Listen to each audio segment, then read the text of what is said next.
One of the big killers in hurricanes is storm surge flooding, and we're expecting life-threatening storm surge flooding with this storm. This is a relatively new product from the National Hurricane Center called potential storm surge inundation. We're looking at the reasonable worst-case scenario. How bad could it get in the eastern part of North Carolina? When we take a look at Morehead City and Beaufort, North Carolina, we see large pockets of yellow where there could be as much as 6 feet of storm surge flooding. And then when we go a little farther inland into Newport and the Newport River, we see very large areas where there could be over 9 feet of storm surge flooding. That is a tremendous amount of water coming into areas that are normally dry.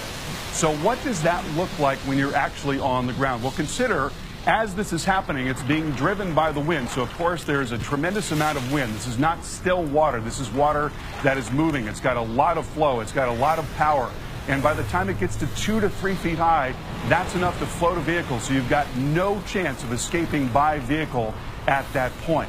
We bring it up to 6 feet, and we're looking for large areas where there's going to be storm surge flooding of 6 feet in eastern parts of North Carolina. When it gets to that level, it is life-threatening. You've got no chance of being able to survive that. If you're out in that level of flooding, your pets have no chance of being able to survive that. And then we bring it up to 9 feet high. Take a look at this. This is unbelievable. The only way that you could get out of this situation would be if you could evacuate vertically. If you could get to a second level somewhere, you might have a chance to be able to survive this level of storm surge flooding. And this is what we are expecting along some parts of the coastline with this tremendous storm. So please, folks, if local officials tell you to get out, you have got to get out.